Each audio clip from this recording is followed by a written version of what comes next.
What's up, beloveds? It is your girl, Belle Fit. And listen, I am no relationship expert, but I do know that forgiveness, it just sets you free. So I want to kind of spin the perspective when it comes to a past relationship, an ex. A lot of people, they just get stuck in bitterness and resentment. And I want to give you an alternative perspective, a viewpoint. Now, what if I told you that God sent that person into your life and maybe He also assigned you to them for a season, but not for a lifetime? You know, I think it's very important that when you look on your past, that you maintain a disposition of gratitude. Like often we feel like things didn't work out because that person wasn't your forever. They weren't your long-term partner. You didn't get married and have kids, or maybe you did have kids. I don't know. But here's the thing. The beautiful thing about life is we get to choose our perspective. We get to choose what we see. So I have done a lot of work just regarding my past and forgiveness because I never want to be a bitter person. I can't be a bitter person. I am the queen of good vibes, right? And one thing that really helped me to release people, to forgive them, and to just cherish who they were to me at that point in time is really dwelling on the good times. Yes, you can always make this person out to be a nefarious character if you want to, but I want to challenge you to recognize the good times. It might be painful, but this is necessary. This will help you mature, and it will also help you, those of you singles, attract someone who's not broken. Like at some point in time, you were the sun to their moon, and vice versa. You guys, you shared some good times. Yeah, maybe it didn't end the way that you wanted it to, but for an interim of time, for a season, they gave you love. They nourished you. They shared your pains with you, some pleasures too. Come on, boo-boo, be honest. It was good. Before it got bad, you know what I mean? But I want to challenge you to look at your ex as a lesson, a beautiful lesson, and let them go.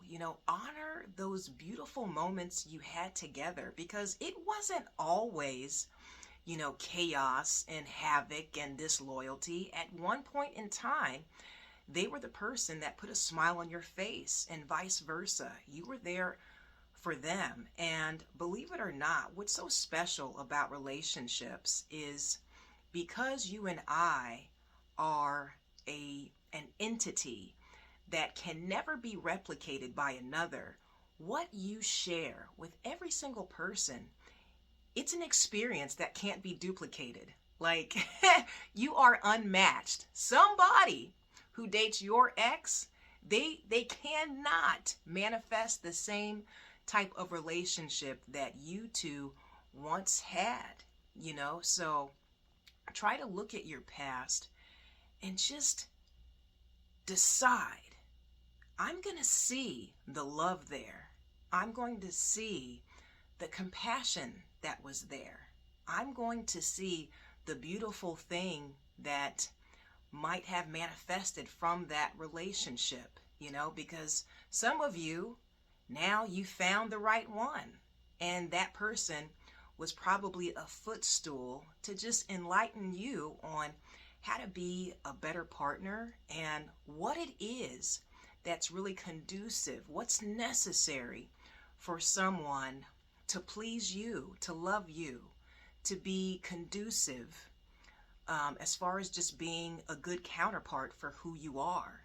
Like sometimes you don't know what you want until you experience what you don't want. And often it's our exes that kind of teach us that, but if you can just look at the past and honor that moment in time, where it was love, where it was genuine, it was beautiful. If you can honor that, and just kind of discard all of the drama and maybe some of the trauma that that ended up occurring, you will actually have this sense of ataraxy, this sense of peace. You will be able to let that person go and to wish them well. Now, I'm not saying that you want them to be your friend or even back in your life, okay? Like,